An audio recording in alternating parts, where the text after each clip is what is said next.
Corinthiens. Dans l'Antiquité, Corinthe, capitale de l'Achaïe, était la ville la plus prospère et puissante de Grèce. Située sur un isthme séparant la mer Égée de la mer Ionienne, Corinthe était au carrefour de l'Asie et de l'Italie, et constituait un véritable centre commercial où les produits orientaux et occidentaux se croisaient. Paul, arriva à Corinthe en APJC, sous le règne de l'empereur romain Claudius, avenue JC APJC, et y demeura mois. Il trouva une ville riche en pleine expansion, une population parlant diverses langues et rendant des cultes à une multitude de divinités.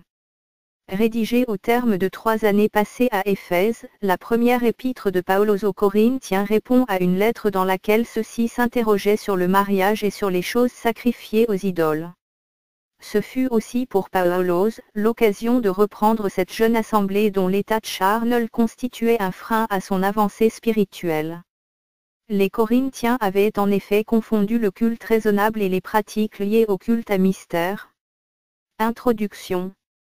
Paulos, apôtre de Yehoshua Mashiach, appelé par la volonté d'Élohim, et le frère Sostène, à l'assemblée d'Élohim qui est à Corinthe, à ceux qui sont sanctifiés en Yehoshua Mashiach, appelés saints, avec tous ceux qui, en tout lieu, invoquent le nom de notre Seigneur Yehoshua Mashiach, leur Seigneur et le nôtre, que la grâce et la paix vous soient données de la part d'Élohim notre Père et Seigneur Yehoshua Mashiach. Je rends toujours grâce à mon Élohim à votre sujet, pour la grâce d'Élohim qui vous a été donnée en Yehoshua Mashiach, de ce qu'en toutes choses, vous êtes enrichis en lui de tout don de parole, et de toute connaissance, selon que le témoignage du Mashiach a été confirmé en vous. Ainsi, il ne vous manque aucun don de grâce, à vous qui attendez assidûment et patiemment la révélation de notre Seigneur Yehoshua Mashiach, qui vous affermira aussi jusqu'à la fin pour que vous soyez irréprochables au jour de notre Seigneur Yehoshua Mashiach. Il est fidèle, l'Élohim par qui vous avez été appelés à la communion de son Fils, Yehoshua Mashiach, notre Seigneur. L'idolâtrie, cause de division. Mais je vous prie, frères, par le nom de notre Seigneur Yehoshua Mashiach, à tenir tous un même langage, et à ne pas avoir de division entre vous, mais d'être bien unis dans un même esprit et dans un même sentiment. Car, mes frères, ceux de chez Chloé m'ont appris qu'il y a des disputes parmi vous. Mais je dis ceci, parce que chacun de vous dit, moi, je suis vraiment de Paulos. Et moi, je suis d'Apollo. Et moi, de Képha. Et moi, du Mashiach. Le Mashiach est-il divisé? Paulos a-t-il été crucifié pour vous? Ou avez-vous été baptisé dans le nom de Paulos? Je rends grâce à Élohim de ce que je n'ai baptisé aucun de vous, excepté Crispos et Gaïo, afin que personne ne dise que j'ai baptisé en mon nom. Et j'ai aussi baptisé la maison de Stéphana. Pour le reste, je ne sais pas si j'ai baptisé quelqu'un d'autre. Car Mashiach ne m'a pas envoyé pour baptiser, mais pour évangéliser, non pas avec des discours de la sagesse humaine, afin que la croix du Mashiach ne soit pas rendue inutile. La folie de la prédication de la croix. Car la parole de la croix est une folie pour ceux qui périssent, mais pour nous qui sommes sauvés, elle est la puissance d'Élohim. Car il est écrit, je détruirai la sagesse des sages et j'anéantirai l'intelligence des intelligents. Où est le sage? Où est le scribe? Où est le disputeur de cet âge? Élohim n'a-t-il pas prouvé que la sagesse de ce monde est folle? Car puisque, dans la sagesse d'Élohim, le monde n'a pas connu Élohim à travers la sagesse, il a plu à Élohim de sauver les croyants à travers la folie de la prédication. Et tandis que les Juifs demandent des signes et que les Grecs cherchent la sagesse, mais nous prêchons Mashiach crucifié, scandale en effet pour les Juifs et folie pour les Grecs. Mais pour les appelés, tant Juifs que Grecs, le Mashiach, la puissance d'Élohim et la sagesse d'Élohim. Parce que la folie d'Élohim est plus sage que les humains, et la faiblesse d'Élohim est plus forte que les humains. Élohim a choisi les choses folles du monde pour confondre les sages. Car vous voyez votre appel, frères, qu'il n'y a pas beaucoup de sages selon la chair, ni beaucoup de puissants, ni beaucoup de nobles. Mais Élohim a choisi les folies du monde pour faire honte aux sages, et Élohim a choisi les faibles du monde pour faire honte aux forts. Et Elohim a choisi ceux qui dans le monde sont de basse naissance et les mépriser, même ceux qui ne le sont pas, pour rendre vains ceux qui le sont, afin qu'aucune chair ne se glorifie devant lui. Or c'est par lui que vous êtes en Yehoshua Mashiach, qui a été fait pour vous de la part d'Elohim, sagesse, justice, sanctification et rédemption, afin que, selon qu'il est écrit, celui qui se glorifie dans le Seigneur. Prêchez la sagesse d'Elohim. Moi aussi, frères, quand je suis venu chez vous, ce n'est pas avec une supériorité de parole ou de sagesse que je suis venu vous annoncer le témoignage d'Elohim. Car je n'ai pas eu la pensée de savoir parmi vous autre chose excepté Yehoshua Mashiach, et Yehoshua Mashiach crucifié. Et je suis venu chez vous dans la faiblesse, dans la crainte et dans un grand tremblement. Et ma parole et ma prédication n'ont pas été en paroles persuasives de la sagesse humaine, mais en démonstration d'esprit et de puissance, afin que votre foi ne soit pas en la sagesse humaine, mais en la puissance d'Elohim. Or nous prêchons la sagesse parmi les parfaits, la sagesse qui n'est pas de cet âge, ni des chefs de cet âge, qui vont être anéantis. Mais nous prêchons la sagesse d'Elohim, qui est un mystère, c'est-à-dire caché, qu'Elohim avant les âges, avait prédestiné pour notre gloire, sagesse qu'aucun des chefs de cet âge n'a connue, car s'il l'avait connue, il n'aurait pas crucifié le Seigneur de gloire. L'esprit d'Elohim révèle les profondeurs d'Elohim. Mais, ainsi qu'il est écrit, ce sont des choses que l'œil n'a pas vues, que l'oreille n'a pas entendues, et qui ne sont pas montées au cœur de l'être humain, des choses qu'Elohim a préparées pour ceux qui l'aiment. Mais Elohim nous les a révélées par le moyen de son esprit. Car l'esprit sonde toutes choses, même les profondeurs d'Elohim. Qui donc parmi les humains connaît les choses de l'être humain, excepté l'esprit de l'être humain qui est en lui. De même aussi, personne ne connaît les choses d'Elohim, si ce n'est l'esprit d'Elohim. Or nous n'avons pas reçu l'esprit de ce monde, mais l'esprit qui vient d'Elohim, afin que nous connaissions les choses qu'Elohim nous a données par sa grâce. L'homme animal et l'homme spirituel. Et nous en parlons, non avec des paroles que la sagesse humaine enseigne, mais avec celles qu'enseigne le Saint-Esprit, interprétant les choses spirituelles à ceux qui sont spirituels. Mais l'homme animal ne reçoit pas les choses de l'esprit d'Elohim, car elles sont une folie pour lui, il ne peut les connaître non plus, parce que c'est spirituellement qu'on en juge.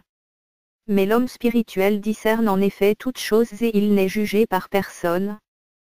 Car qui a connu la pensée du Seigneur pour l'instruire? Mais nous avons la pensée du Mashiach. L'homme charnel. Et moi, frères, je n'ai pas pu vous parler comme à des hommes spirituels, mais comme à des hommes charnels, comme à des enfants en Mashiach. Je vous ai donné du lait à boire, et non quelque chose à manger, car vous n'en étiez pas encore capable. Et même maintenant, vous n'en êtes pas encore capable, car vous êtes encore charnels. Car puisqu'il y a parmi vous de la jalousie, des disputes et des divisions, n'êtes-vous pas charnels et ne marchez-vous pas selon l'homme? Car quand l'un dit, moi, je suis vraiment de Paulos. Et un autre, moi, d'Apollo. N'êtes-vous pas charnels? Qui est donc Paulos, et qui est Apollos? Mais l'un ou l'autre des serviteurs par le moyen desquels vous avez cru, selon que le Seigneur l'a donné à chacun. J'ai planté, Apollos a arrosé, mais c'est Elohim qui a fait croître. Ainsi donc, ce n'est pas celui qui plante qui est quelque chose, ni celui qui arrose, mais Elohim qui fait croître. Celui qui plante et celui qui arrose ne sont qu'un, et chacun recevra sa récompense selon son travail. Car nous sommes des compagnons d'Elohim dans l'œuvre. Vous êtes le champ d'Elohim et la construction d'Elohim. Yehoshua HaMashiach, le seul fondement. Selon la grâce d'Elohim qui m'a été donnée, j'ai posé le fondement comme un sage architecte, et un autre bâtit dessus. Mais que chacun prenne garde à la manière dont il bâtit dessus. Car personne ne peut poser un autre fondement que celui qui est déjà posé, lequel est Yehoshua le Mashiach. Mais si quelqu'un bâtit sur ce fondement avec de l'or, de l'argent, des pierres précieuses, du bois, du foin, du chaume, l'œuvre de chacun sera manifestée, car le jour la fera connaître, parce qu'elle sera manifestée par le feu, et le feu éprouvera de quelle qualité est l'œuvre de chacun. Si l'œuvre bâtie par quelqu'un sur le fondement demeure, il en recevra la récompense. Si l'œuvre de quelqu'un est brûlée, il en subira la perte. Cependant il sera lui-même sauvé, mais comme à travers le feu. Le chrétien, le temple d'Élohim. Ne savez-vous pas que vous êtes le temple d'Élohim et que l'esprit d'Élohim habite en vous? Si quelqu'un détruit le temple d'Élohim, Élohim le détruira, car le temple d'Élohim est saint et vous êtes ce temple. Que personne ne se trompe lui-même, si quelqu'un d'entre vous croit être sage selon cet âge, qu'il devienne fou afin de devenir sage. Car la sagesse de ce monde est une folie devant Élohim, car il est écrit, il surprend les sages dans leurs ruses. Et encore, le Seigneur connaît les raisonnements des sages, ils sont vains. Que personne donc ne mette sa gloire dans les humains, car toutes choses sont à vous, soit Paulos, soit Eupalos, soit Képha, soit le monde, soit la vie, soit la mort, soit les choses présentes, soit les choses à venir, toutes choses sont à vous, et vous au Machia, et Machia à Élohim. Le Seigneur est le seul juge. Ainsi, que chacun nous estime comme des serviteurs du Machia et des gestionnaires des mystères d'Élohim. Mais, du reste, ce que l'on cherche dans les gestionnaires, c'est que chacun soit trouvé fidèle. Mais pour moi, il m'importe très peu d'être jugé par vous ou par un jour humain. Bien plus, je ne me juge pas moi-même, car je n'ai rien sur ma conscience. Mais ce n'est pas pour cela que je suis justifié. Celui qui me juge, c'est le Seigneur. C'est pourquoi ne jugez pas avant le temps, jusqu'à ce que le Seigneur vienne. C'est lui qui mettra en lumière les secrets de la ténèbre et qui rendra manifestes les desseins des cœurs. Alors chacun recevra d'Élohim la louange qui lui sera due. Or c'est à cause de vous, frères, que j'ai présenté ces choses sous une autre forme, en les appliquant à Eupalos et à moi-même, afin qu'en nous, vous appreniez à ne pas penser au-delà de ce qui est écrit, et que nul ne s'enfle d'orgueil en faveur de l'un contre l'autre. Car qui est-ce qui met de la différence entre toi et un autre? Mais qu'as-tu que tu n'aies reçu? Et si tu l'as reçu, pourquoi te glorifies-tu comme si tu ne l'avais pas reçu? Vous êtes déjà rassasiés. Vous êtes déjà riches. Vous êtes des rois sans nous. Si seulement vous étiez vraiment des rois, alors nous aussi nous régnerions avec vous. Les souffrances et les persécutions. Car je pense qu'Élohim nous a exposés les derniers, nous les apôtres, comme des condamnés à mort, puisque nous sommes devenus un spectacle pour le monde, et pour les anges et pour les humains. Nous sommes fous à cause du Machia, mais vous êtes sages en Machia. Nous sommes faibles, et vous êtes forts. Vous êtes dans l'estime et nous sommes déshonorés. Jusqu'à cette heure, nous souffrons la faim et la soif, nous sommes pauvrement vêtus, frappés à coups de poing et sans domicile fixe. Et nous nous fatiguons à travailler de nos propres mains. Injuriés, nous bénissons, persécutés, nous supportons. Calomniés, nous prions. Nous sommes devenus comme les déchets du monde, comme les raclures de tous, jusqu'à maintenant. Je n'écris pas ces choses pour vous faire honte, mais je vous avertis comme mes enfants bien-aimés. Car même si vous avez pédagogue en Machia, vous n'avez pourtant pas beaucoup de pères, car c'est moi qui vous ai engendré dans le Machia Yehoshua par le moyen de l'Évangile. Je vous supplie donc, devenez mes imitateurs. C'est pour cela que je vous ai envoyé Timothéos, qui est mon fils bien-aimé, et qui est fidèle dans le Seigneur, afin qu'il vous rappelle quelles sont mes voies en Machia et comment j'enseigne partout dans toutes les assemblées. Mais quelques-uns se sont enflés d'orgueil, comme si je ne devais pas venir chez vous. Mais je viendrai rapidement chez vous, si le Seigneur le veut, et je connaîtrai non la parole, mais la puissance de ceux qui se sont enflés. Car le royaume d'Élohim n'est pas en parole, mais en puissance. Que voulez-vous?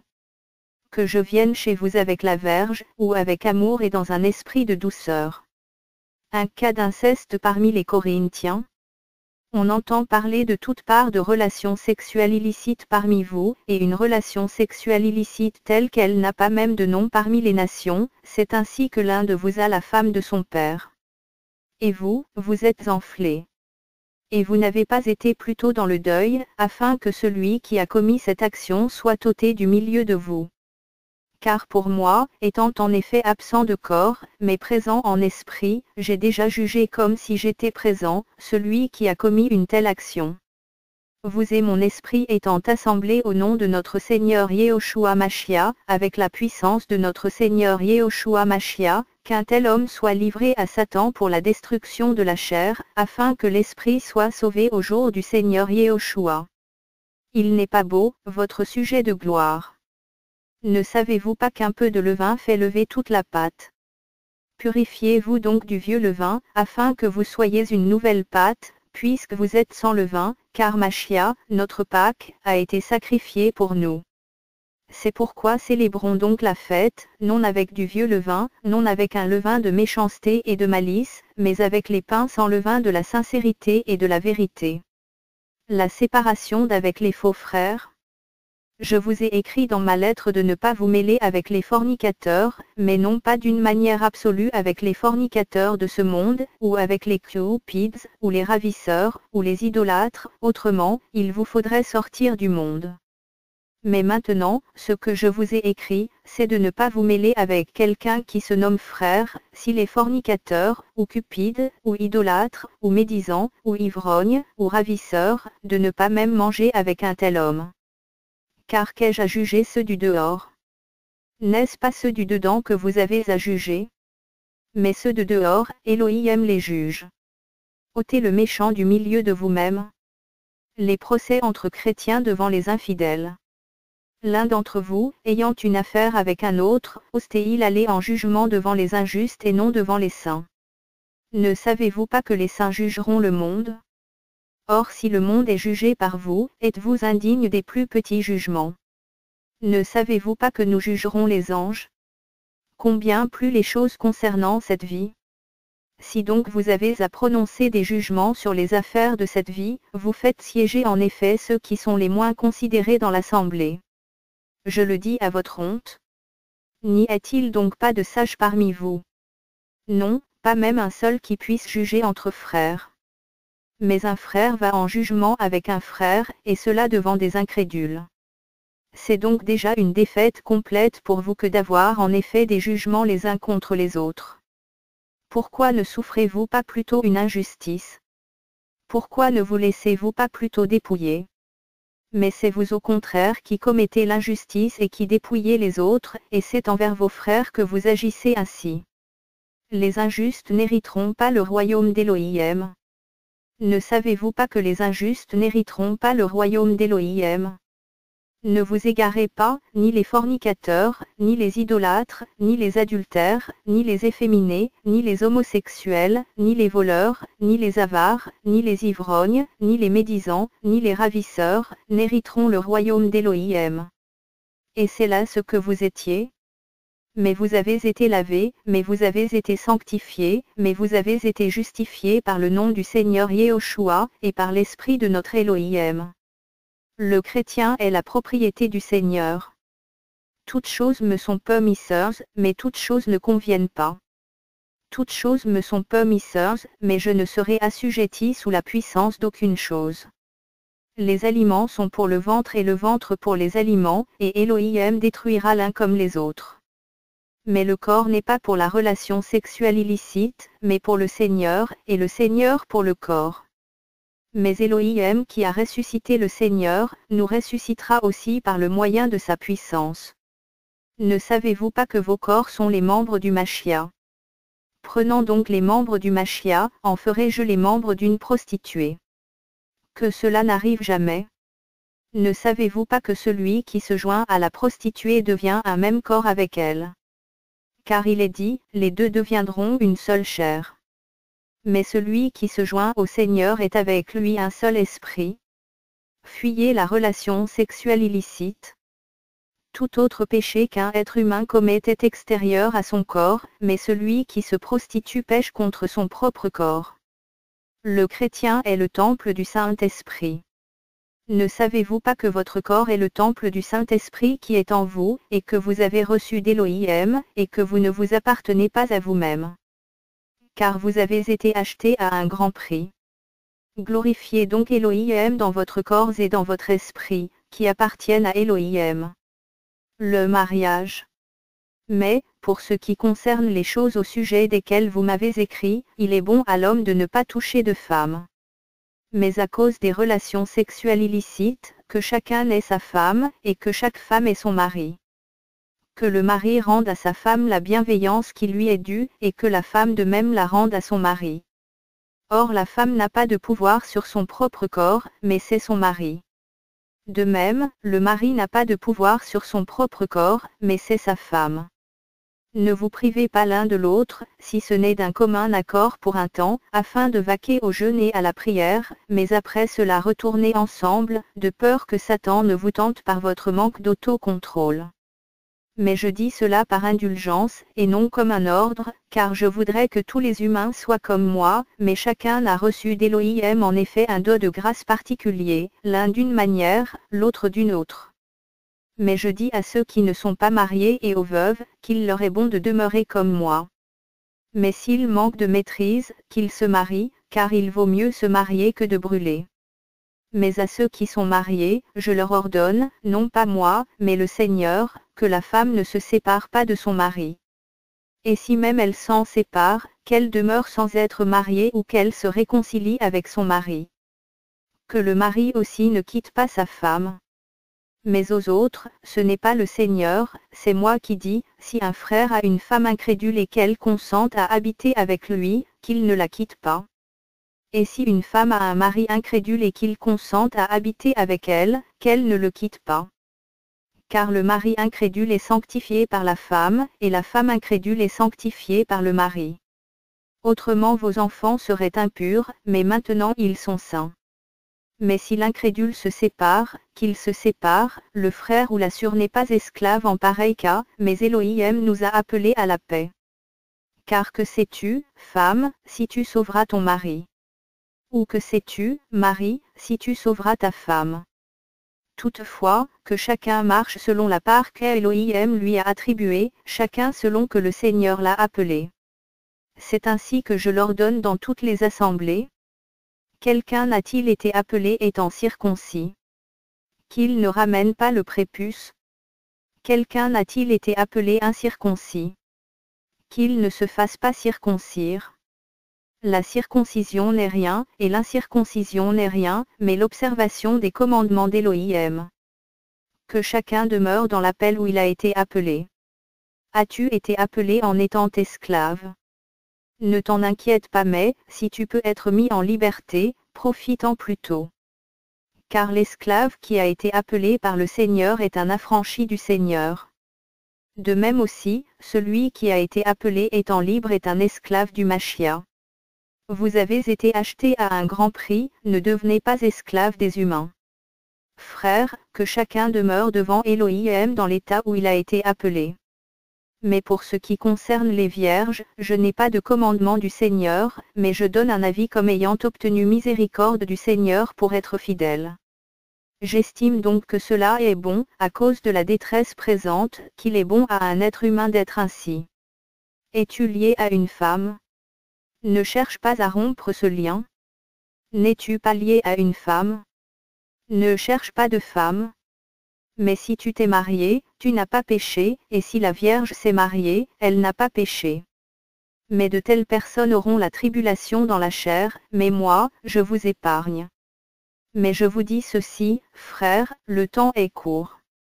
Désormais, que ceux qui ont des femmes soient comme n'en ayant pas, et ceux qui pleurent comme ne pleurant pas, et ceux qui se réjouissent comme ne se réjouissant pas, et ceux qui achètent comme ne possédant pas, et ceux qui usent de ce monde comme n'en abusant pas, car la figure de ce monde passe. Or je voudrais que vous soyez sans inquiétude. Celui qui n'est pas marié s'occupe des choses du Seigneur, et de la manière dont il plaira au Seigneur. Mais celui qui est marié s'occupe des choses de ce monde, de la manière dont il plaira à sa femme. Et il est partagé. Il y a de même une différence entre la femme mariée et la vierge, celle qui n'est pas mariée s'occupe des choses du Seigneur, afin d'être sainte de corps et d'esprit.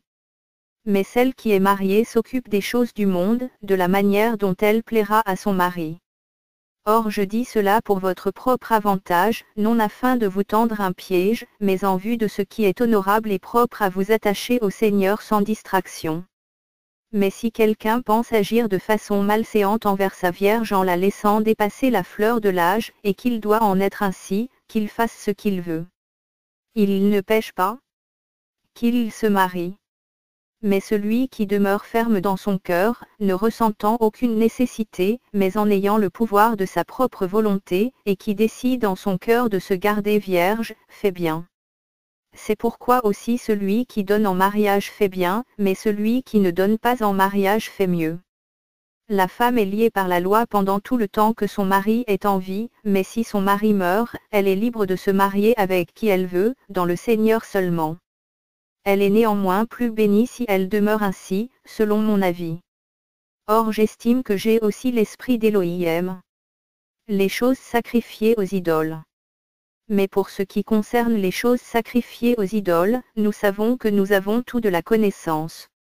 La connaissance enfle, mais l'amour édifie. Mais si quelqu'un croit savoir quelque chose, il n'a encore rien connu comme il faut connaître. Mais si quelqu'un aime Élohim, il est connu de lui. Pour ce qui est donc de manger des choses sacrifiées aux idoles, nous savons qu'une idole n'est rien dans le monde et qu'il n'y a aucun autre Élohim qu'un seul. Car même s'il est vrai qu'il y a des êtres qu'on appelle Élohim, soit dans le ciel, soit sur la terre, comme, en effet, il y a beaucoup d'Élohim et beaucoup de seigneurs, mais pour nous, il n'y a qu'un seul Élohim, le Père, de qui viennent toutes choses, et nous sommes pour lui, et un seul Seigneur, Yehoshua Mashiach, par le moyen duquel sont toutes choses et par qui nous sommes. Mais tous n'ont pas cette connaissance. Car quelques-uns, par la conscience qu'ils ont jusqu'à présent de l'idole, mangent de ces choses comme étant sacrifiées aux idoles, et leur conscience qui est faible en est souillée. Or ce n'est pas un aliment qui nous rend agréable à Élohim. Car si nous en mangeons, nous n'avons rien de plus, si nous n'en mangeons pas, nous n'avons rien de moins. Mais prenez garde que cette liberté que vous avez ne soit en quelque sorte un scandale pour les faibles. Car si quelqu'un te voit, toi qui as de la connaissance, être à table dans le temple des idoles, sa conscience ne va-t-elle pas l'encourager, lui qui est faible, à manger des choses sacrifiées aux idoles?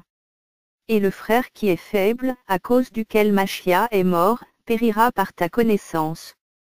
Or quand vous péchez ainsi contre vos frères, et que vous blessez leur conscience qui est faible, vous péchez contre Mashiach. C'est pourquoi, si un aliment scandalise mon frère, je ne mangerai pas de chair, à jamais, pour ne pas scandaliser mon frère. La défense de Paul. Ne suis-je pas apôtre? Ne suis-je pas libre? N'ai-je pas vu notre Seigneur Yehoshua Mashiach? N'êtes-vous pas mon œuvre dans le Seigneur? Si je ne suis pas apôtre pour les autres, je le suis néanmoins pour vous, car vous êtes le sceau de mon apostolat dans le Seigneur. C'est là ma défense contre ceux qui me jugent. N'avons-nous pas le droit de manger et de boire? N'avons-nous pas le droit de mener avec nous une sûre, une femme, comme font les autres apôtres et les frères du Seigneur, et Képha? Ou bien sommes-nous les seuls, Barnabas et moi, à ne pas avoir le droit de ne pas travailler? Élohim prend soin de ses serviteurs. Qui est-ce qui va à la guerre à ses propres frais? Qui est-ce qui plante une vigne et n'en mange pas le fruit? Qui est-ce qui fait paître un troupeau et ne se nourrit pas du lait du troupeau? Est-ce en humain que je dis ces choses? La Torah ne les dit-elle pas aussi? Car il est écrit dans la Torah de Moshe, tu ne muselleras pas le bœuf qui foule le grain. Élohim se met-il en peine des buffles? Ou parle-t-il uniquement pour nous? Oui, c'est pour nous qu'il a été écrit que celui qui laboure doit labourer avec espérance, et celui qui foule le blé, le foule avec l'espérance d'y avoir part. Si nous avons semé parmi vous des biens spirituels, est-ce une grosse affaire si nous moissonnons vos biens charnels? Si d'autres usent de ce droit à votre égard, pourquoi n'en userions-nous pas plutôt qu'eux? Cependant nous n'avons pas usé de ce droit, mais au contraire, nous supportons toutes sortes d'incommodités, afin de ne pas créer d'obstacles à l'évangile du Mashiach. Ne savez-vous pas que ceux qui exercent les fonctions sacrées mangent de ce qui vient du temple, et que ceux qui servent assidûment à l'autel ont part à l'autel? Ainsi le Seigneur a aussi ordonné à ceux qui annoncent l'évangile de vivre de l'évangile. Mais pour moi, je n'ai usé d'aucune de ces choses, et je n'écris pas cela afin qu'on agisse de cette manière envers moi, car pour moi, il serait plus beau de mourir, personne ne réduira à néant mon sujet de gloire. Car si je prêche l'Évangile, ce n'est pas pour moi un sujet de gloire, c'est parce que la nécessité m'en est imposée, et malheur à moi si je ne prêche pas l'Évangile. Car si je le fais de plein gré, j'en ai un salaire. Mais si je le fais contre ma volonté, c'est une administration qui m'est confiée. Quel est donc mon salaire? C'est qu'en prêchant l'Évangile, j'expose l'Évangile du Machia sans qu'il en coûte rien, et sans abuser de mon droit dans l'Évangile. Car moi, qui suis libre à l'égard de tous, je me suis pourtant fait l'esclave de tous afin de gagner le plus grand nombre. Et je suis devenu pour les Juifs comme un Juif, afin de gagner les Juifs. Pour ceux qui sont sous la Torah, comme étant sous la Torah, afin de gagner ceux qui sont sous la Torah. Je suis devenu pour les violeurs de la Torah comme violeur de la Torah, n'étant pas violeur de la Torah d'Élohim, mais lié par la loi du Machia afin de gagner les violeurs de la Torah. Je suis devenu faible pour les faibles afin de gagner les faibles. Je suis devenu tout à tous, afin d'en sauver au moins quelques-uns. Mais je fais cela à cause de l'Évangile, afin d'en devenir aussi participant avec les autres. Ne savez-vous pas que ceux qui courent dans le stade, courent tout, mais qu'un seul reçoit le prix? Courez en effet de manière à le saisir. Mais tous ceux qui luttent dans les jeux sportifs se maîtrisent en tout, et ils le font en effet pour recevoir une couronne corruptible, mais nous, une incorruptible. C'est ainsi que je cours, non pas d'une façon incertaine, c'est ainsi que je combats, non pas comme battant l'air. Mais je traite durement mon corps et je le réduis en esclavage, de peur d'être moi-même réprouvé après avoir prêché aux autres. Israël dans le désert. Or je ne veux pas que vous ignoriez, frères, que nos pères ont tous été sous la nuée et qu'ils sont tous passés au travers de la mer, et qu'ils ont tous été baptisés en Moshe dans la nuée et dans la mer, et qu'ils ont tous mangé le même aliment spirituel, et qu'ils ont tous bu la même boisson spirituelle, car ils buvaient au rocher spirituel qui les suivait, or le rocher était le Machia. Mais ce n'est pas dans la plupart d'entre eux qu'Élohim trouva son plaisir, car ils furent abattus dans le désert. Or ces choses sont devenues des exemples pour nous, afin que nous ne convoitions pas des choses mauvaises, comme eux-mêmes les ont convoitées. Et ne devenez pas idolâtres, comme quelques-uns d'entre eux, selon qu'il est écrit, le peuple s'assit pour manger et pour boire, et ils se levèrent pour jouer. Et ne nous prostituons pas, comme quelques-uns d'entre eux se prostituèrent, de sorte qu'il en tomba en un jour. Et ne tentons pas le Machia, comme quelques-uns d'entre eux le tentèrent et furent détruits par les serpents. Et ne murmurez pas, comme quelques-uns d'entre eux murmurèrent et périrent par le destructeur. L'histoire d'Israël est un enseignement pour l'assemblée. Or toutes ces choses leur sont arrivées en exemple, et elles ont été écrites pour notre avertissement, nous qui sommes arrivés à la fin des âges. Que celui donc qui pense être debout prenne garde de tomber. Aucune épreuve ne vous est survenue qui n'ait été humaine. Et Élohim qui est fidèle ne permettra pas que vous soyez mis à l'épreuve au-delà de vos forces, mais avec l'épreuve il préparera aussi le moyen d'en sortir, afin que vous puissiez la supporter. C'est pourquoi, mes bien-aimés, fuyez l'idolâtrie. Je vous parle comme à des personnes intelligentes, jugez vous-même de ce que je dis. Communiez avec le Seigneur et non avec les démons. La coupe de bénédiction que nous bénissons n'est-elle pas la communion du sang du Machia? Et le pain que nous rompons n'est-il pas la communion du corps du Machia? Puisqu'il y a un seul pain, nous qui sommes nombreux, nous formons un seul corps, car nous sommes tous participants de ce seul pain. Voyez Israël selon la chair, ceux qui mangent les sacrifices ne sont-ils pas associés à l'autel? Que dis-je donc? Que l'idole soit quelque chose? Ou que ce qui est sacrifié à l'idole soit quelque chose? Nullement. Mais je dis que les choses que les nations sacrifient, elles les sacrifient à des démons et non à Élohim. Or je ne veux pas que vous deveniez les associés des démons. Vous ne pouvez pas boire la coupe du Seigneur et la coupe des démons. Vous ne pouvez pas participer à la table du Seigneur et à la table des démons. Excitons-nous la jalousie du Seigneur. Sommes-nous plus forts que lui? Recherchez l'intérêt d'autrui et la gloire d'Élohim. Toutes choses me sont permises, mais toutes ne sont pas utiles, toutes choses me sont permises, mais toutes n'édifient pas. Que personne ne cherche son propre intérêt, mais que chacun cherche celui d'autrui. Mangez de tout ce qui se vend au marché sans vous poser de questions par motif de conscience, car c'est au Seigneur qu'appartient la terre et ce qui la remplit. Mais si quelqu'un des incrédules vous invite et que vous vouliez aller, mangez de tout ce qui sera mis devant vous sans vous poser de questions par motif de conscience. Mais si quelqu'un vous dit, ceci est sacrifié aux idoles. N'en mangez pas, à cause de celui qui l'a révélé et à cause de la conscience, car la terre et tout ce qu'elle contient sont au Seigneur. Or je dis, la conscience, non la tienne, mais celle de l'autre. Car pourquoi ma liberté est-elle jugée par la conscience d'un autre? Et si par la grâce j'en suis participant, pourquoi suis-je blâmé pour ce dont je rends grâce? Soit donc que vous mangiez, soit que vous buviez, soit que vous fassiez quelque autre chose, faites tout pour la gloire d'Élohim. Ne soyez en aucun cas une occasion de scandale, ni aux Juifs, ni aux Grecs, ni à l'assemblée d'Élohim, comme moi aussi, je m'efforce de plaire à tous en toutes choses, ne cherchant pas mon propre intérêt, mais celui de plusieurs, afin qu'ils soient sauvés. Soyez mes imitateurs comme je le suis moi-même du Machia. La position de l'homme et de la femme devant Élohim. Or je vous loue frères, de ce qu'en toutes choses vous vous souvenez de moi, et de ce que vous retenez les traditions telles que je vous les ai transmises. Mais je veux que vous sachiez que le Machia est la tête de tout homme, que l'homme est la tête de la femme, et qu'Élohim est la tête du Machia. Tout homme qui prie ou qui prophétise en ayant quelque chose sur la tête déshonore sa tête. Mais toute femme qui prie ou qui prophétise la tête non couverte déshonore sa tête à elle. Car c'est la même chose que si elle était rasée. Car si une femme n'est pas couverte, qu'on lui coupe aussi les cheveux. Or s'il est honteux pour une femme d'avoir les cheveux coupés, ou d'être rasée, qu'elle se voile. Car pour ce qui est de l'homme, en effet, il ne doit pas couvrir sa tête, vu qu'il est l'image et la gloire d'Élohim, mais la femme est la gloire de l'homme.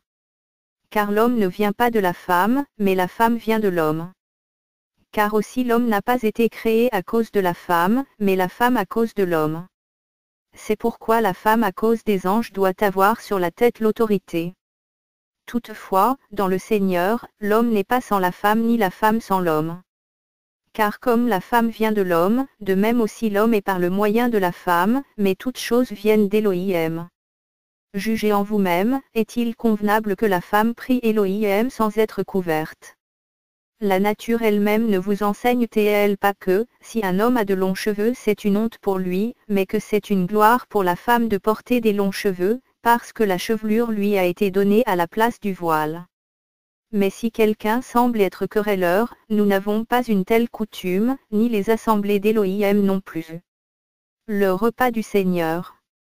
Mais, en vous ordonnant cela, je ne vous loue pas, parce que vous vous assemblez, non pour devenir plus excellent, mais inférieur.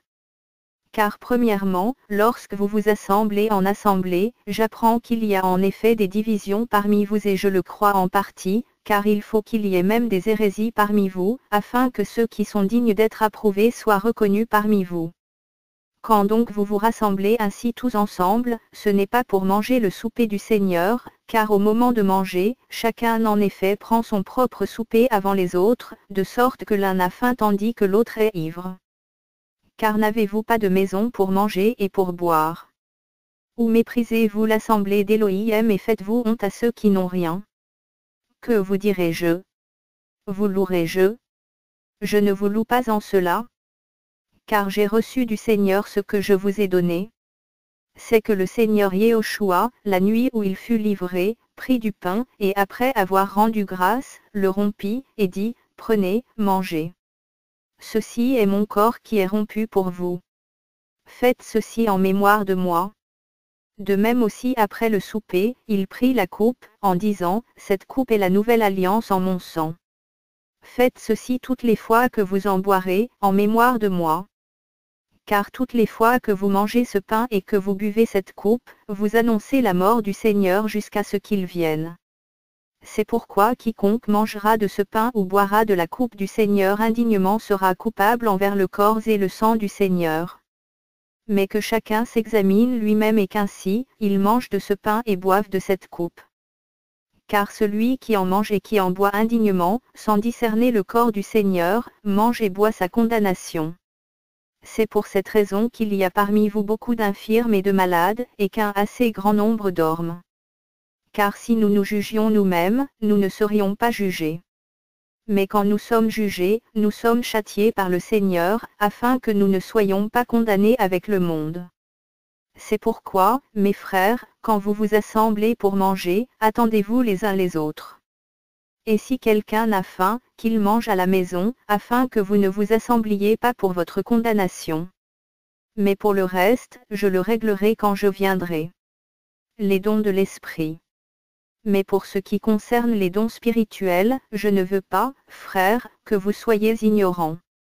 Vous savez que, nation, vous étiez entraînés vers les idoles muettes, selon que vous étiez menés. C'est pourquoi je vous fais connaître que personne parlant par l'esprit d'Élohim, ne dit, Yehoshua est anathème. Et personne ne peut dire, Yehoshua est le Seigneur. Sinon par le Saint-Esprit. Or il y a diversité de dons de grâce, mais c'est le même Esprit. Il y a aussi diversité de services, mais c'est le même Seigneur. Il y a aussi diversité d'opérations, mais c'est le même Elohim qui opère toutes choses en tout. Or à chacun est donnée la manifestation de l'Esprit pour l'utilité commune.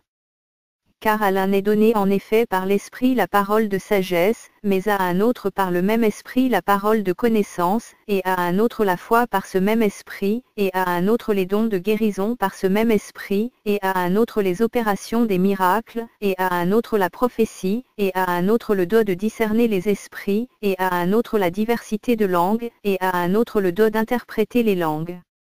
Mais un seul et même Esprit opère toutes ces choses, distribuant à chacun en particulier comme il le veut.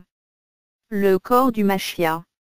Car de même que le corps est un, mais a beaucoup de membres, et que tous les membres de ce corps, bien qu'étant beaucoup, sont un seul corps, il en est de même du Machia. Car nous avons tous été baptisés dans un seul esprit pour être un seul corps, soit juifs, soit grecs, soit esclaves, soit libres, et nous avons tous été abreuvés pour être un seul esprit. Car le corps n'est pas en effet un seul membre, mais beaucoup. Si le pied dit, parce que je ne suis pas la main, ne suis-je pas hors du corps? Il n'est pas pour autant hors du corps. Et si l'oreille dit, parce que je ne suis pas l'œil, ne suis-je pas hors du corps? Elle n'est pas pour autant hors du corps. Si tout le corps était l'œil, où serait l'ouïe? Si tout était l'ouïe, où serait l'odorat? Mais maintenant Elohim a placé chaque membre dans le corps comme il a voulu. Et si tous étaient un seul membre, où serait le corps? Mais maintenant, il y a en effet beaucoup de membres et un seul corps. Et l'œil ne peut pas dire à la main, je n'ai pas besoin de toi. Ni la tête dire aux pieds, je n'ai pas besoin de vous. Mais bien au contraire, les membres du corps qui semblent être les plus faibles sont nécessaires. Et ceux que nous estimons être les moins honorables du corps, nous les couvrons d'un plus grand honneur, et ce que nous avons de malséant, obtient plus de bienséance, et ce que nous avons d'honorable n'en a besoin. Mais Elohim a disposé le corps de manière à donner plus d'honneur à ce qui en manquait, afin qu'il n'y ait pas de division dans le corps, mais que les membres aient un soin mutuel les uns des autres. Et si un des membres souffre de quoi que ce soit, tous les autres membres souffrent avec lui. Si l'un des membres est honoré, tous les autres ensemble se réjouissent avec lui. Et vous êtes le corps du Machia, et vous êtes chacun l'un de ses membres. Et Elohim a en effet placé dans l'assemblée premièrement des apôtres, deuxièmement des prophètes, troisièmement des docteurs, ensuite des miracles, puis des dons de guérison, des secours, des gouvernements, des langues diverses. Tous sont-ils apôtres? Tous sont-ils prophètes? Tous sont-ils docteurs? Tous ont-ils le don des miracles? Tous ont-ils les dons de guérison? Tous parlent-ils en langue? Tous interprètent-ils? Mais désirez sincèrement les dons les plus utiles. Et je vais encore vous montrer le chemin par excellence. L'amour. Si je parle toutes les langues des humains et même des anges, mais que je n'ai pas l'amour, je deviens un cuivre qui résonne ou une cymbale qui répète fréquemment le cri Allah Allah. Et si j'ai la prophétie et que je connaisse tous les mystères et la connaissance de toutes choses, et même si j'ai toute la foi jusqu'à transporter les montagnes, mais que je n'ai pas l'amour, je ne suis rien. Et si je donnais tous mes biens pour nourrir quelqu'un, et si je livrais mon corps pour être brûlé, mais que je n'ai pas l'amour, cela ne me sert à rien.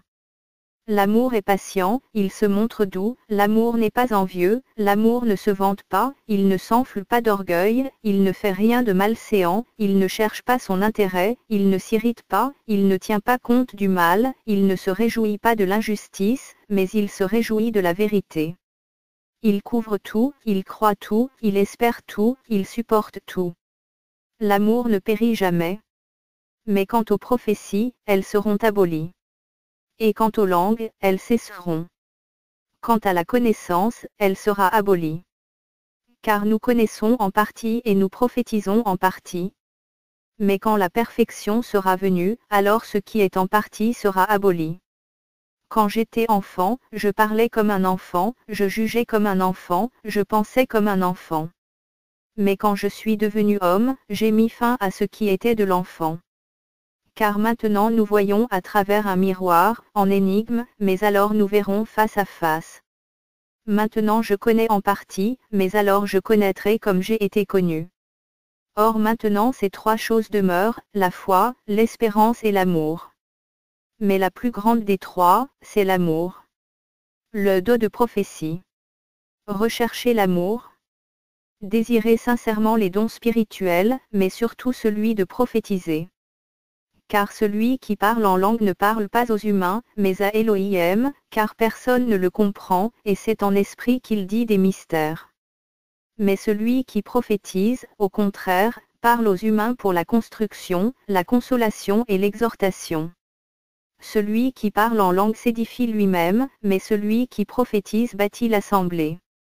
Or je désire que vous parliez tous en langue, mais encore plus que vous prophétisiez. Celui qui prophétise est plus grand que celui qui parle en langue, à moins qu'il n'interprète, pour que cela contribue à la construction de l'assemblée. Mais maintenant, frères, si je venais à vous parlant en langue, à quoi vous serais-je utile, si je ne vous parlais par révélation, ou par connaissance, ou par prophétie, ou par doctrine? De même, si les choses inanimées qui rendent un son, comme une flûte ou une harpe, ne rendent pas des sons distincts, comment reconnaîtra Théon ce qui est joué sur la flûte ou sur la harpe? Car si la trompette aussi rend un son incertain, qui se préparera à la bataille? De même, vous aussi, si par le moyen de la langue vous ne donnez pas une parole distincte, comment saura Théon ce que vous dites? Car vous parlerez en l'air. Il y a, selon qu'ils se rencontrent, tant d'espèces de sons dans le monde, et aucun d'eux n'est muet. Si donc je ne connais pas la force du son, je serai un barbare pour celui qui parle, et celui qui parle sera un barbare pour moi.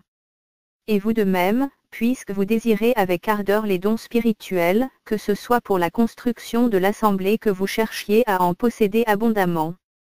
C'est pourquoi que celui qui parle en langue prie pour qu'il interprète. Car si je prie en langue, mon esprit prie, mais mon intelligence est stérile. Qu'est-ce donc? Je prierai en esprit, mais je prierai aussi avec l'intelligence. Je chanterai en esprit, mais je chanterai aussi avec l'intelligence. Autrement, si tu ne bénis qu'en esprit, comment celui qui occupe la place d'un ignorant dira-t-il, Amen? À ton action de grâce, puisqu'il ne sait pas ce que tu dis. Car tu rends grâce en effet, mais l'autre n'est pas bâti. Je rends grâce à mon Elohim de ce que je parle plus de langue que vous tous.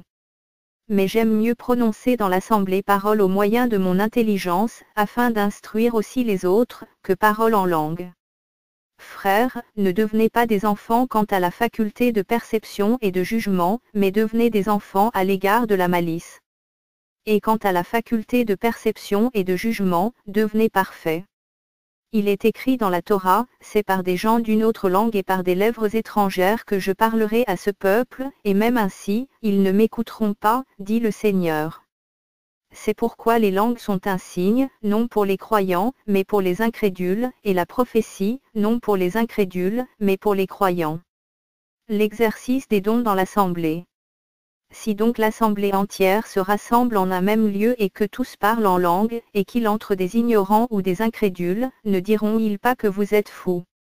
Mais si tout prophétise, et qu'il entre un incrédule ou un ignorant, il est convaincu par tous et il est jugé par tous, et ainsi les secrets de son cœur deviennent manifestes. Et ainsi, tombant sur sa face, il adorera Elohim en proclamant qu'Elohim est vraiment au milieu de vous. Qu'est-ce donc, frères? Lorsque vous vous rassemblez, chacun de vous a-t-il un psaume, a-t-il un enseignement, a-t-il une langue, a-t-il une révélation, a-t-il une interprétation? Que toute chose se fasse pour la construction. Et si quelqu'un parle une langue, que cela se fasse par deux, ou tout au plus par trois, chacun à son tour, et que quelqu'un interprète. Mais s'il n'y a pas d'interprète, qu'on se taise dans l'assemblée, et qu'on parle à soi-même et à Elohim. Mais pour les prophètes, que deux ou trois parlent et que les autres jugent. Mais si quelque chose est révélé à un autre qui est assis, que le premier se taise. Car vous pouvez tout prophétiser l'un après l'autre, afin que tout soit enseigné et que tout soit encouragé. Et les esprits des prophètes se soumettent aux prophètes. Car Elohim n'est pas un Elohim de désordre, mais de paix, comme dans toutes les assemblées des saints. Que vos femmes se taisent dans les assemblées, car il ne leur est pas permis d'y parler, mais elles doivent être soumises, comme le dit aussi la Torah. Mais si elles veulent apprendre quelque chose, qu'elles interrogent leur mari à la maison, car il est honteux à des femmes de parler dans l'assemblée. La parole d'Elohim est-elle venue de vous? Ou est-elle arrivée seulement chez vous? Si quelqu'un croit être prophète, ou spirituel, qu'il reconnaisse que les choses que je vous écris sont des commandements du Seigneur. Et si quelqu'un est ignorant, qu'il soit ignorant. C'est pourquoi, frères, désirez sincèrement de prophétiser, et n'empêchez pas de parler en langue. Que toute chose se fasse d'une manière bienséante et avec ordre. L'Évangile est basé sur la mort et la résurrection du Machia, Christ. Or je vous fais connaître, frères, l'Évangile que je vous ai annoncé, que vous avez aussi reçu et dans lequel vous demeurez ferme, et par le moyen duquel vous êtes sauvés, si vous retenez la parole que je vous ai annoncée, à moins que vous n'ayez cru en vain. Car avant toute chose, je vous ai donné ce que j'avais aussi reçu, que Machia est mort pour nos péchés, selon les Écritures, et qu'il a été enseveli, et qu'il est ressuscité le troisième jour, selon les Écritures, et qu'il est apparu à Képha, et ensuite aux 12. Ensuite, il est apparu à plus de frères à la fois, dont la plupart sont encore vivants et dont quelques-uns sont morts. Ensuite, il est apparu à Jacob, et ensuite à tous les apôtres. Mais, en tout dernier lieu, il m'est apparu à moi aussi comme à un avorton. Car je suis le plus petit des apôtres, je ne suis pas digne d'être appelé apôtre, parce que j'ai persécuté l'assemblée d'Elohim. Mais par la grâce d'Elohim, je suis ce que je suis, et sa grâce envers moi n'a pas été vaine, mais j'ai travaillé plus que tout, toutefois non pas moi, mais la grâce d'Elohim qui est avec moi. Ainsi donc que ce soit moi, que ce soit eux, voilà ce que nous prêchons et vous l'avez cru ainsi. Or si l'on prêche que Machia est ressuscité des morts, comment quelques-uns d'entre vous disent-ils qu'il n'y a pas de résurrection des morts? Car s'il n'y a pas de résurrection des morts, Machia aussi n'est pas ressuscité. Et si Machia n'est pas ressuscité, notre prédication est donc vaine, et votre foi aussi est vaine. Et même nous sommes de faux témoins de la part d'Elohim, car nous avons rendu témoignage à l'égard d'Elohim qu'il a ressuscité le Machia, alors qu'il ne l'a pas ressuscité, si en effet les morts ne ressuscitent pas. Mais si les morts ne ressuscitent pas, Machia non plus n'est pas ressuscité. Et si Machia n'est pas ressuscité, votre foi est vaine, et vous êtes encore dans vos péchés, ceux donc aussi qui se sont endormis en Machia sont perdus. Si nous n'avons d'espérance en Machia que pour cette vie seulement, nous sommes les plus misérables de tous les humains. Mais maintenant Machia est ressuscité d'entre les morts, il est devenu l'offrande du premier fruit de ceux qui dorment. Car puisque la mort est venue à travers un être humain, c'est aussi à travers un être humain qu'est venue la résurrection des morts. Car comme tous meurent en Adam, de même aussi tous seront vivifiés en Machia. Mais chacun en son propre rang, l'offrande du premier fruit, le Machia, ensuite ceux qui appartiennent au Machia lors de son avènement. Ensuite viendra la fin, quand il aura remis le royaume à Elohim le Père, quand il aura aboli toute principauté, et toute autorité, et toute puissance. Car il faut qu'il règne jusqu'à ce qu'il ait mis tous ses ennemis sous ses pieds. L'ennemi qui sera aboli le dernier, c'est la mort. Car Elohim a assujetti toutes choses sous ses pieds. Or quand il est dit que toutes choses lui sont assujetties, il est évident que celui qui lui a assujetti toutes choses est excepté. Et après que toutes choses lui auront été assujetties, alors le Fils lui-même sera assujetti à celui qui lui a assujetti toutes choses, afin qu'Elohim soit tout en tout. Autrement, que feront ceux qui sont baptisés pour les morts? Si les morts ne ressuscitent absolument pas, pourquoi aussi sont-ils baptisés pour les morts? Et nous, pourquoi sommes-nous en danger à toute heure? Je meurs chaque jour, je l'atteste par le sujet que j'ai de me glorifier de vous en Yéhoshua le Machia notre Seigneur. Si j'ai combattu contre des animaux sauvages à Éphèse selon l'homme, quel profit en ai-je? Si les morts ne ressuscitent pas, mangeons et buvons, car demain nous mourrons. Ne vous égarez pas, les mauvaises compagnies corrompent les bonnes muresses. Quittez l'ivrognerie, comme il convient et ne péchez pas. Car quelques-uns sont dans l'ignorance d'Elohim, je le dis à votre honte. Mais quelqu'un dira, comment les morts ressuscitent-ils, et avec quel corps viennent-ils? Insensé. Ce que tu sèmes n'est pas ramené à la vie s'il ne meurt pas. Et quant à ce que tu sèmes, tu ne sèmes pas le corps qui naîtra mais le grain nu, selon qu'il se rencontre, de blé ou de quelque autre semence. Mais Elohim lui donne un corps, comme il veut, et à chaque semence il donne un corps qui lui est propre. Toute chair n'est pas de la même chair, mais autre en effet est la chair des humains, autre la chair des bêtes, autre celle des poissons, autre celle des oiseaux. Il y a aussi des corps célestes et des corps terrestres, mais autre en effet est l'éclat des corps célestes, et autre celui des corps terrestres. Autre est l'éclat du soleil, et autre l'éclat de la lune, et autre l'éclat des étoiles. Car une étoile diffère d'une autre étoile en éclat. Il en sera aussi de même à la résurrection des morts. On est semé dans la corruption, on ressuscite dans l'incorruptibilité. On est semé dans le déshonneur, on ressuscite dans la gloire. On est semé dans la faiblesse, on ressuscite dans la force. On est semé corps animal, on ressuscite corps spirituel. S'il y a un corps animal, il y a aussi un corps spirituel. Le premier Adam et le dernier Adam. Comme aussi il est écrit, le premier être humain, Adam, devint une âme vivante. Le dernier Adam, en esprit, donne la vie. Mais ce qui est spirituel n'est pas le premier, mais ce qui est animal, ensuite ce qui est spirituel. Le premier être humain, venu de la terre, est terrestre, le second être humain, le Seigneur, vient du ciel. Tel est le terrestre, tels sont aussi les terrestres, et tel est le céleste, tels sont aussi les célestes. Et comme nous avons porté l'image du terrestre, nous porterons aussi l'image du céleste. Or je dis cela, frères, parce que la chair et le sang ne peuvent hériter du royaume d'Elohim, et que la corruption n'hérite pas de l'incorruptibilité. Le mystère de la résurrection. Voici, je vous dis un mystère, nous ne dormirons pas tous en effet, mais tous, nous serons transformés, en un instant, en un clin d'œil, à la dernière trompette.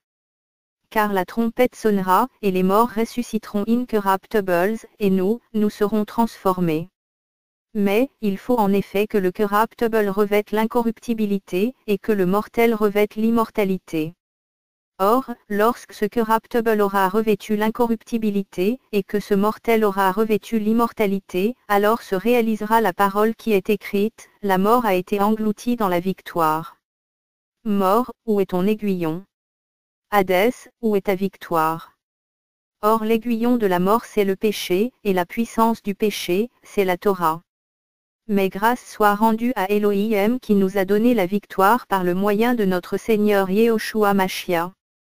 C'est pourquoi, mes frères bien-aimés, soyez fermes, inébranlables, abondants toujours dans l'œuvre du Seigneur, sachant que votre travail ne sera pas inutile dans le Seigneur. Instructions et salutations de Paulos, Paul. Mais en ce qui concerne la collecte pour les saints, faites comme je l'ai ordonné aux assemblées de Galatie. Un Shabbat, que chacun de vous mette à part chez lui quelque chose, accumulant selon qu'il aura prospéré, afin qu'on n'attende pas mon arrivée pour faire les collectes. Et quand je serai venu, j'enverrai avec des lettres ceux que vous aurez éprouvés pour porter votre dos qui résulte de la grâce à Jérusalem. Mais si la chose mérite que j'y aille moi-même, ils feront le voyage avec moi. Mais j'irai chez vous quand j'aurai traversé la Macédoine, car je traverserai la Macédoine. Et peut-être que je séjournerai parmi vous, ou même que j'y passerai l'hiver, afin que vous me conduisiez partout où j'irai. Car je ne veux pas cette fois vous voir en passant, mais j'espère demeurer quelque temps auprès de vous, si le Seigneur le permet. Mais je resterai à Éphèse jusqu'à la Pentecôte, car une porte grande et efficace m'y est ouverte, et les adversaires sont nombreux. Mais si Timothée arrive, veillez à ce qu'il soit sans crainte parmi vous, car il travaille à l'œuvre du Seigneur comme moi-même. Que personne donc ne le méprise. Accompagnez-le en paix afin qu'il vienne vers moi, car je l'attends avec les frères. Mais pour ce qui concerne Apollos, notre frère, je l'ai beaucoup exhorté à se rendre chez vous avec les frères, mais il n'a nullement eu la volonté d'y aller maintenant. Il partira quand il en aura l'occasion. Veillez, soyez fermes dans la foi, agissez courageusement, fortifiez-vous. Mais que tout se fasse chez vous avec amour. Or frères, vous connaissez la famille de Stéphana, et vous savez quelle est l'offrande du premier fruit de l'Achaï, et qu'ils se sont entièrement appliqués au service des saints. Je vous prie de vous soumettre à de telles personnes et à tous ceux qui travaillent avec nous, et qui se donnent de la peine. Mais je me réjouis de l'arrivée de Stéphana, de Fortunatus et d'Achaïcus, parce qu'ils ont suppléé à votre absence. Car ils ont tranquillisé mon esprit et le vôtre. Ayez donc de la considération pour de telles personnes. Les assemblées d'Asie vous saluent. Aquilose et Priscilla, avec l'assemblée qui est dans leur maison, vous saluent beaucoup dans le Seigneur. Tous les frères vous saluent. Saluez-vous les uns les autres par un saint baiser. La salutation est de ma propre main, de moi, Paulos. S'il y a quelqu'un qui n'aime pas le Seigneur Yehoshua Mashiach, qu'il soit anathème. Mais renaissez. Que la grâce de notre Seigneur Yehoshua Mashiach soit avec vous. Mon amour est avec vous tous en Yehoshua Mashiach. Amen. Corinthiens. Dans l'Antiquité, Corinthe, capitale de l'Achaïe, était la ville la plus prospère et puissante de Grèce. Située sur un isthme séparant la mer Égée de la mer Ionienne, Corinthe était au carrefour de l'Asie et de l'Italie et constituait un véritable centre commercial où les produits orientaux et occidentaux se croisaient. Rédigée quelques mois après la première, la seconde épître de Paulos, Paul, aux Corinthiens fait état d'une vague de méfiance à l'égard de Paulos et exprime les souffrances qui furent les siennes et, qui somme toute, authentifie son apostolat. Introduction. Paulos, apôtre de Yehoshua Mashiach par la volonté d'Élohim, et le frère Timothée, à l'assemblée d'Élohim qui est à Corinthe, avec tous les saints qui sont dans toute l'Achaïe, que la grâce et la paix vous soient données par Élohim notre Père et Seigneur Yehoshua Mashiach. Élohim nous console dans toutes nos afflictions. Béni soit l'Élohim et Père de notre Seigneur Yehoshua Mashiach, le Père des miséricordes et l'Élohim de toute consolation, qui nous console dans toute notre tribulation, afin que par la consolation dont nous sommes nous-mêmes consolés d'Élohim, nous puissions consoler ceux qui sont en quelque tribulation que ce soit. Parce que, comme les souffrances du Mashiach abondent en nous, de même notre consolation abonde aussi par le moyen du Mashiach. Or, si nous sommes pressés, c'est pour votre consolation et votre salut, qui s'opère en endurant les mêmes souffrances dont nous aussi souffrons, et si nous sommes réconfortés, c'est pour votre consolation et votre salut. Et notre espérance à votre égard est ferme, sachant que vous participez aux souffrances, et de même à la consolation. Car, frères, nous ne voulons pas que vous ignoriez la tribulation qui nous est arrivée en Asie, c'est que nous avons été accablés excessivement, au-delà de notre force, de telle sorte que nous avions perdu l'espérance de conserver notre vie. Et nous nous regardions comme ayant reçu la sentence de mort, afin de ne pas placer notre confiance en nous-mêmes, mais en Élohim qui ressuscite les morts. C'est lui qui nous a délivrés d'une telle mort et qui nous en délivre. Et nous avons en lui cette espérance qu'il nous en délivrera encore, étant aussi aidés par la supplication que vous faites pour nous, afin que le don de grâce obtenu pour nous par beaucoup soit pour beaucoup une occasion de rendre grâce à notre sujet. Car notre gloire, c'est le témoignage de notre conscience, nous nous sommes conduits dans le monde, et spécialement envers vous, avec la simplicité et la sincérité d'Élohim, non pas avec une sagesse charnelle, mais selon la grâce d'Élohim. Car nous ne vous écrivons pas d'autre chose que celles que vous lisez et que même vous connaissez. Et j'espère que vous les reconnaîtrez aussi jusqu'à la fin, selon que vous avez reconnu en partie que nous sommes votre gloire, comme vous êtes aussi la nôtre pour le jour du Seigneur Yehoshua. Paul, souhaite aller en Macédoine. Et dans une telle confiance, je voulais premièrement aller vers vous, afin que vous ayez une seconde grâce. Et passer de chez vous en Macédoine, et de Macédoine revenir vers vous, et être accompagné par vous en Judée. Or quand je me proposais cela, ai-je usé de légèreté? Ou les choses que je propose sont-elles proposées selon la chair, de sorte qu'il y ait eu en moi le oui et le non? Mais Élohim est fidèle, la parole que nous vous avons adressée n'a pas été oui et non. Car le Fils d'Élohim, Yehoshua Mashiach, qui a été prêché par notre moyen au milieu de vous, par le moyen de moi et de Sylvanos et de Timothéos, n'a pas été oui et non, mais il a été oui en lui. Car autant qu'il y a de promesses d'Élohim, toutes sont oui en lui, et amen en lui, à la gloire d'Élohim par notre moyen. Or celui qui nous a fermis avec vous en Mashiach et qui nous a oints c'est Élohim, qui nous a aussi marqué de son sceau, et nous a donné le gage de l'Esprit dans nos cœurs. Or je prends Élohim à témoin sur mon âme, que c'est pour vous épargner que je ne suis plus allé à Corinthe. Non que nous dominions sur votre foi, mais nous contribuons à votre joie, puisque vous demeurez ferme dans la foi. L'œuvre de la repentance. Mais j'ai jugé ceci en moi-même, de ne pas venir de nouveau chez vous dans la tristesse. Car si je vous attriste, qui peut me réjouir, sinon celui qui est attristé par moi? Et je vous ai même écrit ceci, afin que, quand j'arriverai, je n'ai pas de tristesse de la part de ceux de qui je devais recevoir de la joie, ayant cette confiance en vous tout que ma joie est celle de vous tous.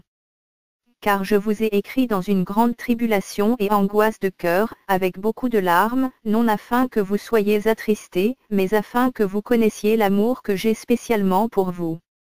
Mais si quelqu'un a été la cause de cette tristesse, ce n'est pas moi qui l'a attristé, mais c'est vous tous, du moins en partie, pour ne pas exagérer. Le châtiment qui lui a été infligé par la plupart d'entre vous est suffisant pour cet homme. De sorte que vous devez plutôt lui faire grâce et le consoler, de peur qu'il ne soit accablé par une trop grande tristesse. C'est pourquoi je vous prie de confirmer publiquement envers lui votre amour.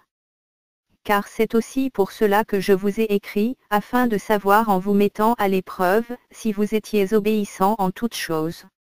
Or à qui vous pardonnez, je pardonne aussi. Et si j'ai pardonné quelque chose à quelqu'un, je l'ai fait à cause de vous, en présence du Mashiach, afin que Satan n'ait pas le dessus sur nous, car nous n'ignorons pas ses mauvais desseins.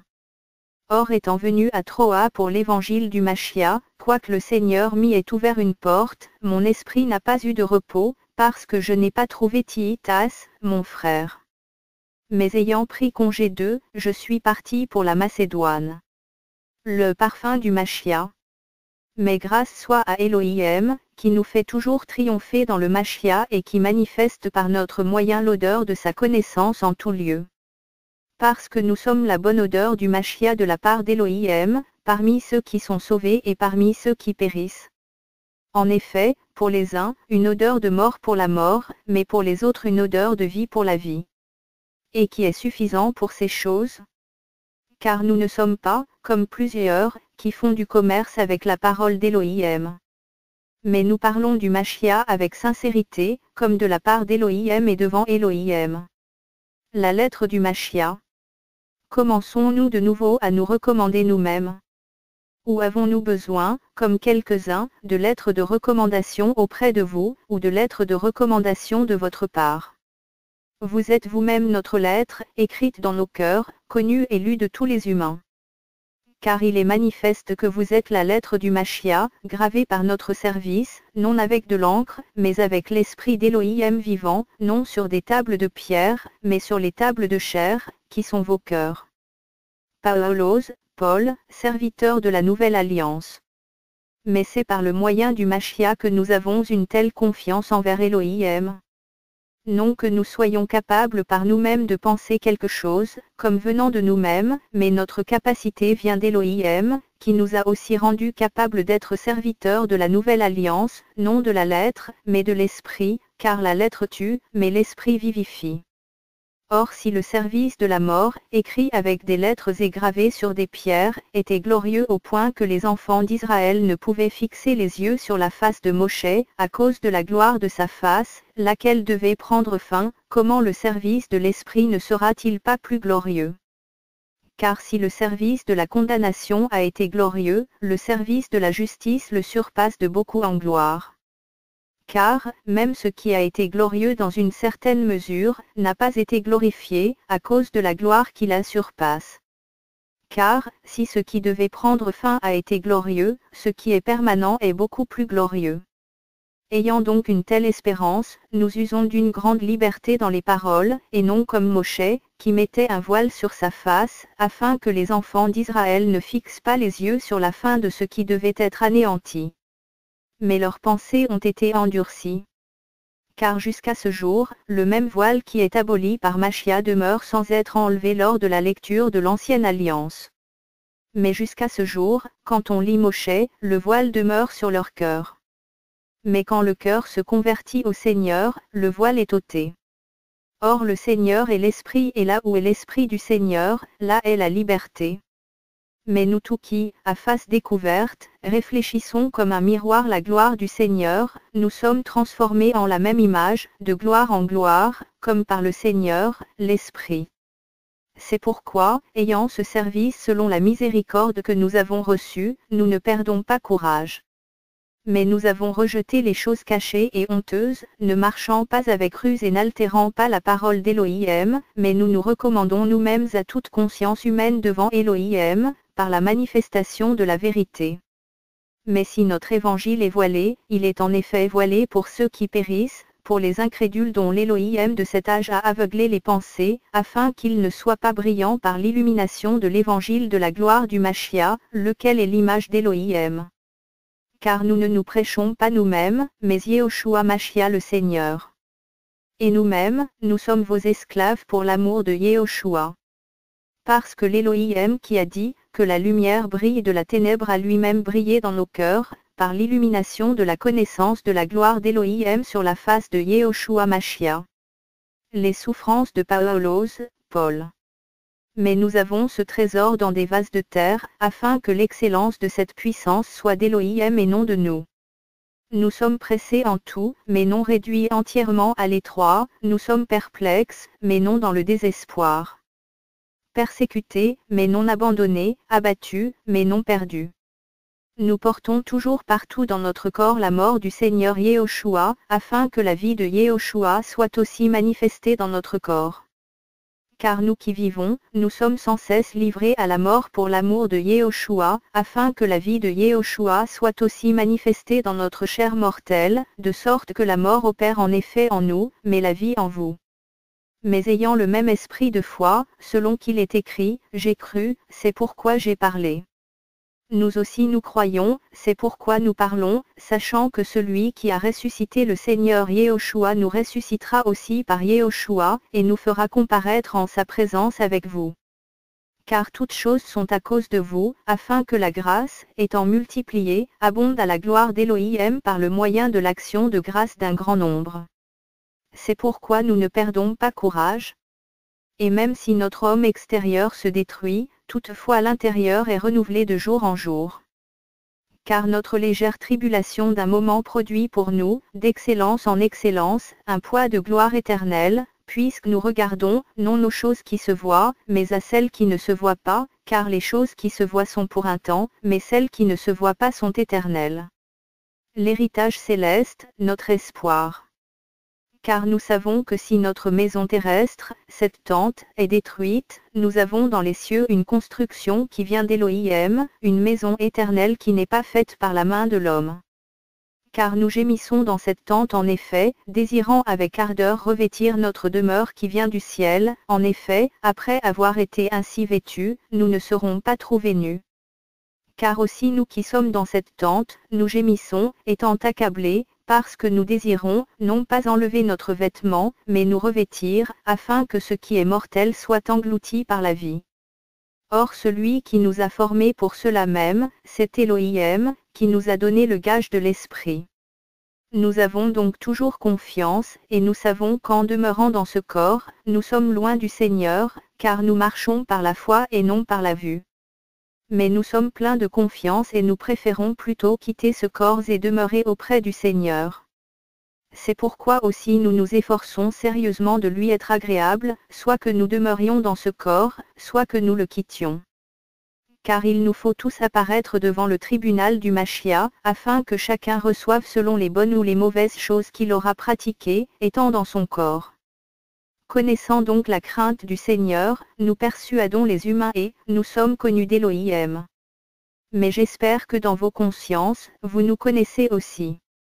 Car nous ne nous recommandons pas de nouveau nous-mêmes à vous, mais nous vous donnons l'occasion de vous glorifier à notre sujet, afin que vous l'ayez auprès de ceux qui se glorifient de l'apparence et non du cœur.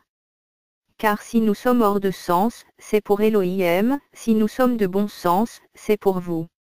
Car l'amour du Machia nous comprime, estimant que si un seul est mort pour tous, alors tous sont morts. Et il est mort pour tous, afin que ceux qui vivent ne vivent plus dorénavant pour eux-mêmes, mais pour celui qui est mort et ressuscité pour eux. C'est pourquoi dès maintenant nous ne connaissons personne selon la chair et même si nous avons connu Machia selon la chair, toutefois nous ne le connaissons plus ainsi maintenant. Si donc quelqu'un est en Machia, il est une nouvelle créature. Les choses anciennes sont passées, voici, toutes choses sont devenues nouvelles. Le service de la réconciliation.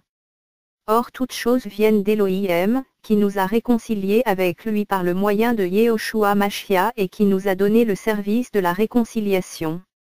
Parce qu'Élohim était en Machia, réconciliant le monde avec lui-même, en ne leur imputant pas leurs fautes, et il a mis en nous la parole de la réconciliation. Nous sommes donc ambassadeurs pour Machia, comme si Élohim vous exhortait par notre moyen.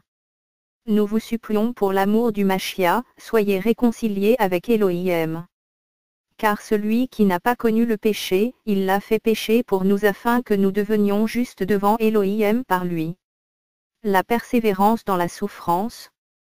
Et travaillant ensemble avec lui, nous vous prions aussi de ne pas recevoir la grâce d'Élohim en vain. Car il dit, je t'ai exaucé au temps favorable et t'ai secouru au jour du salut. Voici maintenant le temps favorable, voici maintenant le jour du salut. Nous ne donnons aucune occasion de scandale en quoi que ce soit, afin que le service ne soit pas blâmé.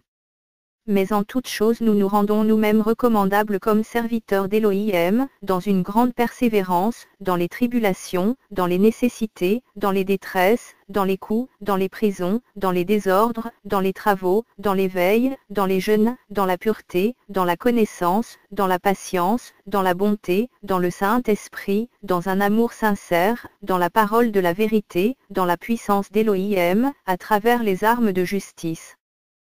Que l'on porte à la main droite et à la main gauche, à travers la gloire et l'ignominie, à travers la calomnie et la bonne réputation, comme trompeur et toutefois vrai, comme inconnu, mais bien connu, comme mourant, mais voici nous vivons, comme châtiés, mais non mis à mort, comme attristés, mais toujours joyeux, comme pauvres, mais nous faisons beaucoup de riches, comme n'ayant rien, et possédant toutes choses.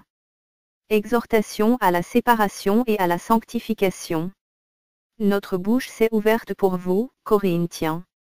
Notre cœur s'est élargi. Vous n'êtes pas à l'étroit au-dedans de nous, mais vous êtes à l'étroit dans vos propres entrailles. Mais, en juste récompense je vous parle comme à mes enfants, élargissez-vous, vous aussi. Ne portez pas un même joug avec les incrédules. Car quel rapport y a-t-il entre la justice et la violation de la Torah? Mais quelle communion y a-t-il entre la lumière et la ténèbre? Mais quel accord y a-t-il entre Machia et Bélial? Ou quelle part a le fidèle avec l'incrédule? Mais quel accord y a-t-il entre le temple d'Élohim et les idoles? Car vous êtes le temple d'Élohim vivant, selon ce qu'Élohim a dit, j'habiterai et je marcherai au milieu d'eux. Je serai leur Élohim et ils seront mon peuple.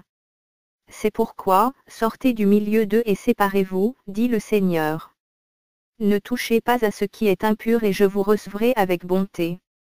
Je serai pour vous un père et vous serez pour moi des fils et des filles, dit le Seigneur Tout-Puissant. Ayant donc ces promesses, bien-aimés, purifions-nous de toute souillure de la chair et de l'esprit, achevant la sanctification dans la crainte d'Élohim. Faites-nous une place. Nous n'avons fait de tort à personne, nous n'avons corrompu personne, nous n'avons pillé personne. Je ne parle pas pour condamner, car je vous ai déjà dit que vous êtes dans nos cœurs pour mourir ensemble et pour vivre ensemble. J'ai une grande liberté envers vous, j'ai grand sujet de me glorifier de vous. Je suis rempli de consolation, je suis comblé de joie dans toute notre tribulation. Car, depuis notre arrivée en Macédoine, notre chair n'eut aucun repos, mais nous avons été pressés de toutes parts. Des combats au dehors et des craintes au dedans. La tristesse selon Élohim conduit à la repentance. Mais Élohim qui console ceux qui sont abattus nous a consolés par l'arrivée de Titas, et non seulement par son arrivée, mais aussi par la consolation qu'il a reçue de vous, nous ayant fait connaître votre ardent désir, vos larmes, votre affection ardente pour moi, de sorte que je m'en suis extrêmement réjoui. Parce que si je vous ai attristé par ma lettre, je ne m'en repens pas. Si même je m'en suis repenti, car je vois que cette lettre vous a attristé, bien que pour un peu de temps, je me réjouis maintenant, non de ce que vous avez été affligé, mais de ce que vous avez été porté à la repentance, car vous avez été attristé selon Élohim, de sorte que vous n'avez reçu aucun dommage de notre part. Car la tristesse selon Élohim produit une repentance à salut dont on n'a pas de regret, tandis que la tristesse du monde produit la mort. Car voici, cette même tristesse qui est selon Élohim, quel empressement n'a-t-elle pas produit en vous? Mais quelle défense! Mais quelle indignation! Mais quelle crainte! Mais quel grand désir! Mais quel zèle!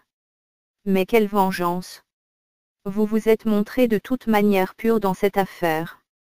Si donc je vous ai écrit, ce n'était ni à cause de celui qui a commis la faute, ni à cause de celui envers qui elle a été commise, mais pour rendre manifeste parmi vous, en présence d'Élohim, l'empressement que nous avons pour vous. C'est pourquoi nous avons été consolés de ce que vous avez fait pour notre consolation. Mais nous nous sommes encore plus réjouis de la joie qu'a eue Titas, en ce que son esprit a été tranquillisé par vous tous. Parce que si en quelque chose je me suis glorifié de vous auprès de lui, je n'en ai pas été confus, mais comme nous avons toujours dit toutes choses selon la vérité, ainsi ce dont je m'étais glorifié auprès de Titas s'est trouvé être la vérité même. C'est pourquoi quand il se souvient de votre obéissance à tous, et comment vous l'avez reçu avec crainte et tremblement, son affection pour vous en devient plus grande. Je me réjouis de ce qu'en toute chose j'ai confiance en vous. Collecte des Macédoniens en faveur des pauvres. Or nous vous faisons connaître, frères, la grâce qu'Élohim a faite aux assemblées de la Macédoine. Parce que dans une grande épreuve de tribulation, leur joie débordante et leur profonde pauvreté ont abondé dans la richesse de leur libéralité, selon leur pouvoir, parce que j'en suis témoin, même au-delà de leur pouvoir et volontairement, nous suppliant avec beaucoup d'instance de recevoir la grâce et la contribution volontaire de ce service en faveur des saints. Et non seulement comme nous l'avions espéré, mais ils se sont d'abord donnés eux-mêmes au Seigneur et à nous, par la volonté d'Élohim. En sorte que nous avons exhorté Titas à achever chez vous cette grâce, comme il l'avait commencé. L'exemple du Machia.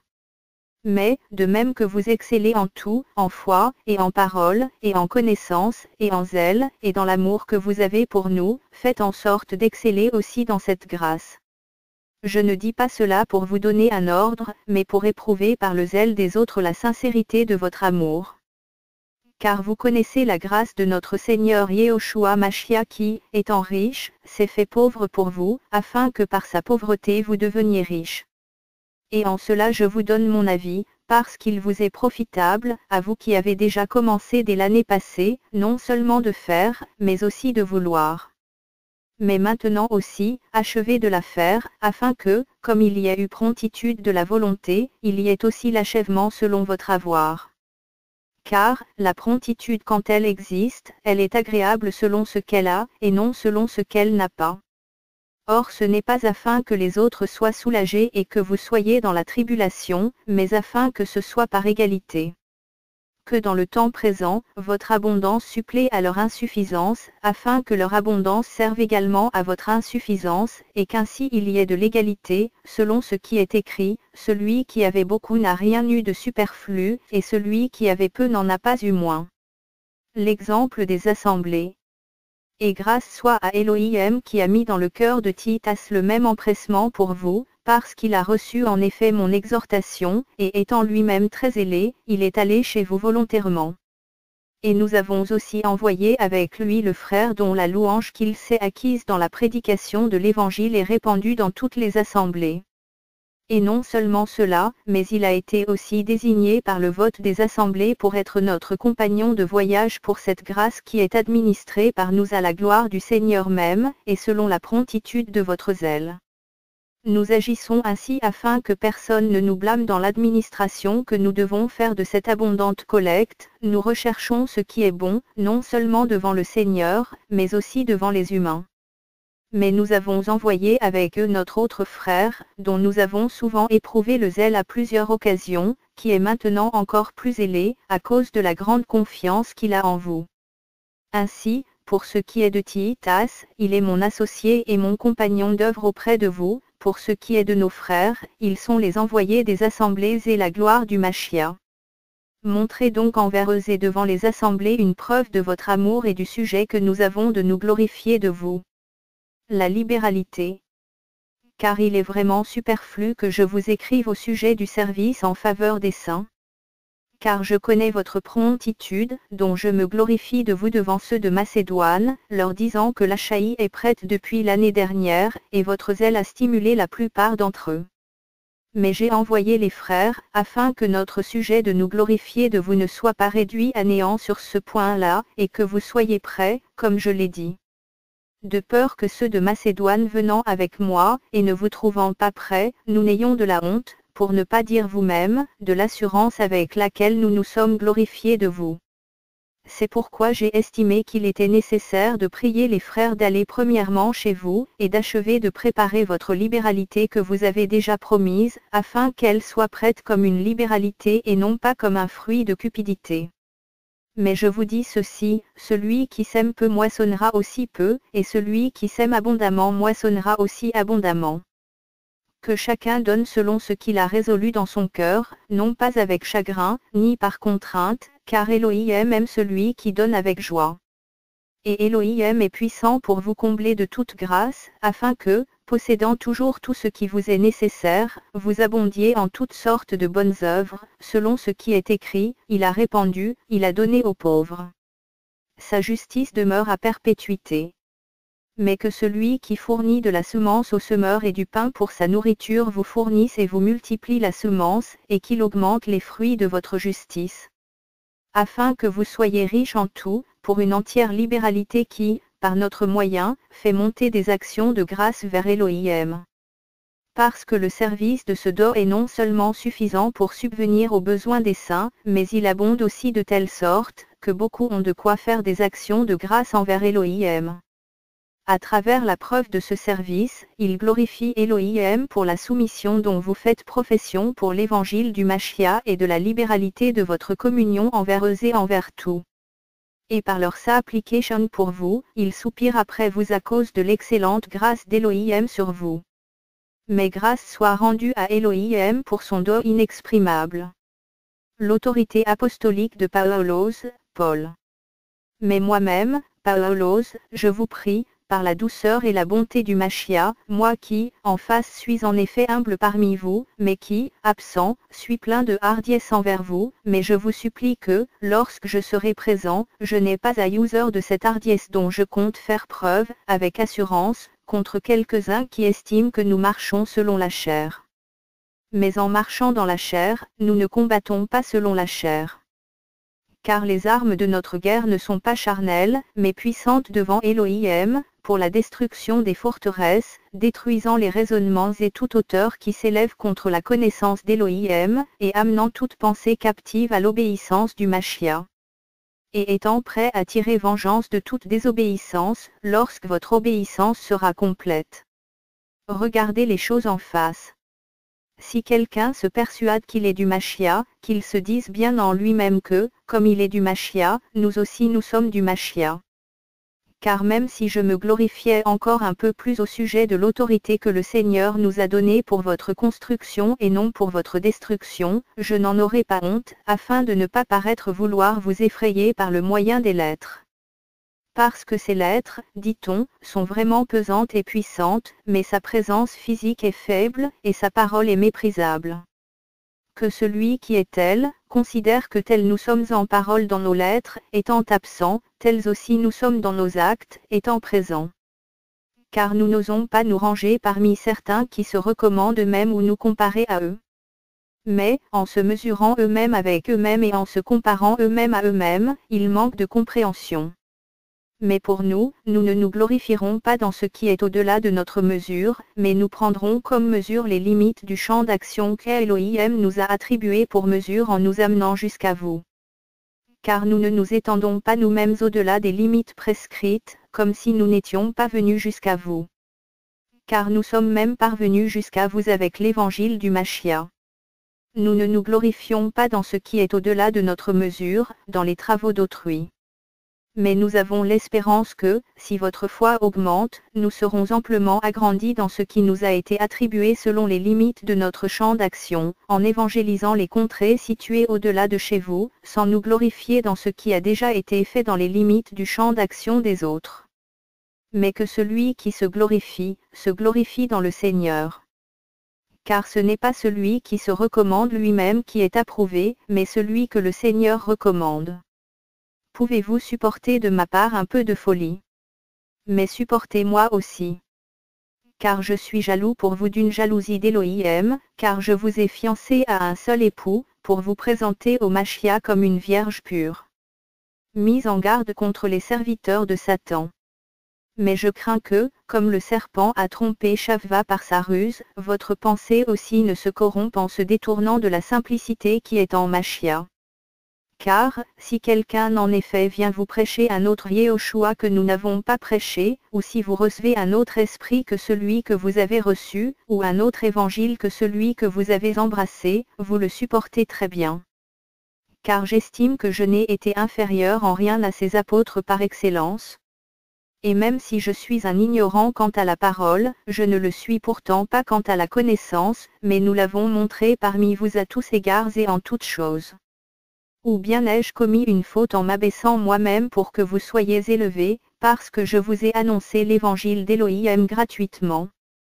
J'ai dépouillé les autres assemblées en recevant un salaire pour votre service à vous. Et lorsque j'étais chez vous et que je me suis trouvé dans le besoin, je n'étais un fardeau pour personne, car les frères venus de la Macédoine ont pourvu à ce qui me manquait. Et en toute chose, je me suis gardé d'être à votre charge et je m'en garderai encore. Par la vérité du Machia qui est en moi, j'atteste que ce sujet de gloire ne me sera pas ravi dans les contrées de l'Achaï. Pourquoi? Est-ce parce que je ne vous aime pas? Elohim le sait. Mais ce que je fais, je le ferai encore, pour ôter ce prétexte à ceux qui cherchent un prétexte, afin qu'ils soient trouvés tels que nous dans les choses dont ils se glorifient.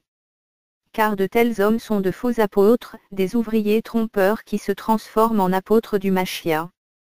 Et cela n'est pas étonnant, car Satan lui-même se transforme en ange de lumière. Ce n'est donc pas une grande chose si ses serviteurs aussi se transforment en serviteurs de justice. Mais leur fin sera selon leurs œuvres. Paul, se glorifie de sa faiblesse.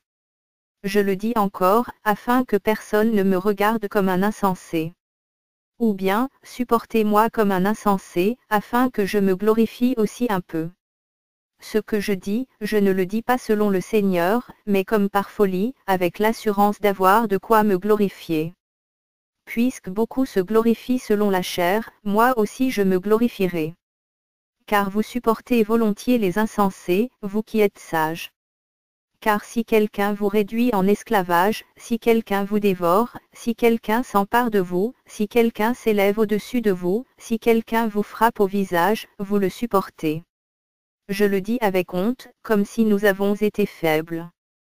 Mais si quelqu'un ose se glorifier en quelque chose, je parle en insensé, moi aussi, je l'ose. Sont-ils hébreux? Je le suis aussi. Sont-ils israélites? Je le suis aussi. Sont-ils de la postérité d'Abraham? Je le suis aussi. Sont-ils serviteurs du Machia? Je parle comme un aliéné, je le suis plus qu'eux. Par les travaux, bien plus. Par les blessures, plus qu'eux. Par les emprisonnements, bien plus. Dans les morts souvent, 5 fois j'ai reçu des Juifs 40 coups moins 1, j'ai été battu de verge 3 fois, j'ai été lapidé 1 fois, j'ai fait naufrage 3 fois, j'ai passé un jour et une nuit dans la mer profonde.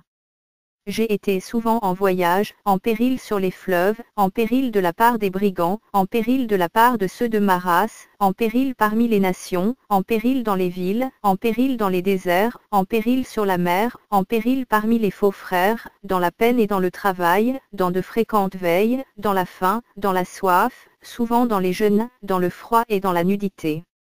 Outre les choses de dehors, ce qui me tient assiégé tous les jours, c'est le souci que j'ai de toutes les assemblées.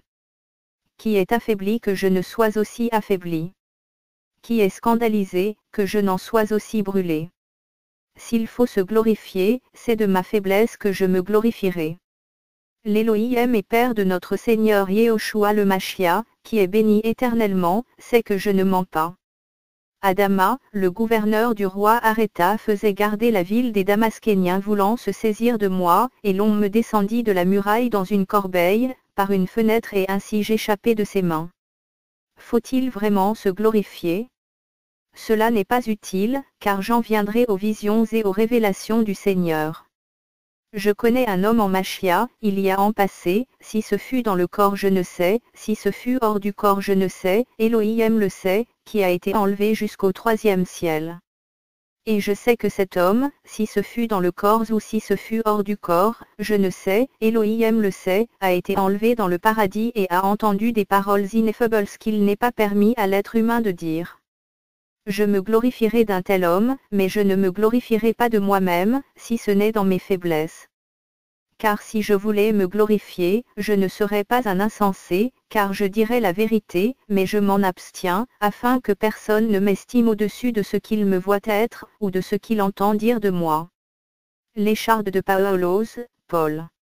Et de peur que je ne m'élève à cause de l'excellence de ces révélations, il m'a été mis une écharde dans la chair, un ange de Satan pour me frapper, afin que je ne m'élève pas. C'est pourquoi, 3 fois j'ai prié le Seigneur de l'éloigner de moi. Mais le Seigneur m'a dit, ma grâce te suffit, car ma puissance s'accomplit dans la faiblesse. Je me glorifierai donc très volontiers plutôt dans mes faiblesses, afin que la puissance du Machia habite en moi.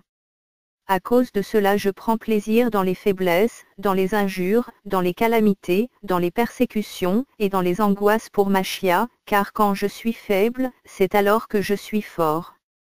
Je suis devenu insensé en me glorifiant, vous m'y avez contraint, car je devais être recommandé par vous. Car je n'ai été inférieur en aucune chose aux plus excellents apôtres, quoique je ne sois rien. En effet, les signes de mon apostolat se sont accomplis parmi vous par une persévérance entière, par des signes, des prodiges et des miracles. Car en quoi avez-vous été inférieur aux autres assemblées, sinon en ce que je n'ai pas été un fardeau pour vous? Pardonnez-moi cette injustice. Voici que pour la 3e fois je suis prêt à aller chez vous, et je ne serai pas un fardeau, car ce ne sont pas vos biens que je cherche, mais vous-même. Car ce ne sont pas les enfants qui doivent accumuler des richesses pour les parents, mais les parents pour les enfants. Mais moi, je dépenserai très volontiers et je me dépenserai entièrement pour vos âmes, bien qu'en vous aimant au plus haut degré, je sois moins aimé.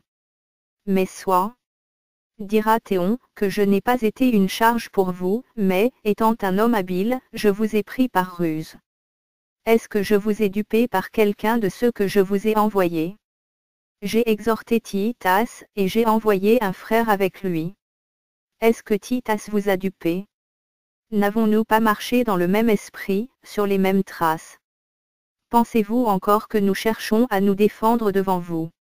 C'est devant Elohim, en Machia, que nous parlons, et tout cela, mes très chers frères, pour votre construction. Car j'ai peur qu'à mon arrivée, je ne vous trouve pas tel que je le voudrais et que vous ne me trouviez pas tel que vous le voudriez, et qu'il n'y ait des querelles, des jalousies, des colères, des esprits de parti, des diffamations, des calomnies, des gonflements de l'âme et des désordres. Et qu'à mon arrivée, mon Elohim ne m'humilie de nouveau à votre sujet, et que je ne sois en deuil au sujet de beaucoup de ceux qui ont péché précédemment, et qui ne se sont pas repentis de l'impureté, de relations sexuelles illicites et de la luxure sans bride qu'ils ont commise. C'est la 3e fois que je viens chez vous. Par la bouche de 2 ou de 3 témoins, toute parole sera établie. Je l'ai déjà dit, et je le dis encore comme lorsque j'étais présent pour la 2e fois, et maintenant étant absent, j'écris à ceux qui ont péché précédemment et à tous les autres, que si je viens encore une fois, je n'épargnerai personne. Puisque vous cherchez la preuve que Machia parle par moi, lui qui n'est pas faible envers vous, mais qui est puissant en vous. Car même s'il a été crucifié à cause de sa faiblesse, il est néanmoins vivant par la puissance d'Elohim. Car nous aussi, nous sommes faibles en lui, mais nous vivrons avec lui par la puissance qu'Elohim a déployée envers vous. Examinez-vous vous-même, si vous êtes dans la foi. Éprouvez-vous vous-même. Ne reconnaissez-vous pas que Yehoshua Machia est en vous? À moins peut-être que vous ne soyez réprouvés. Mais j'espère que vous reconnaîtrez que pour nous, nous ne sommes pas réprouvés. Et je prie Elohim que vous ne fassiez aucun mal, non pour paraître nous-mêmes approuvés, mais afin que vous fassiez ce qui est bon et que nous soyons comme réprouvés. Car nous n'avons pas de pouvoir contre la vérité, mais pour la vérité. Car nous nous réjouissons quand nous sommes faibles et que vous, vous êtes forts. Mais nous prions aussi pour votre perfectionnement. C'est pourquoi j'écris ces choses étant absent, afin qu'étant présent je n'agisse pas sévèrement, selon l'autorité que le Seigneur m'a donnée pour la construction et non pour la destruction.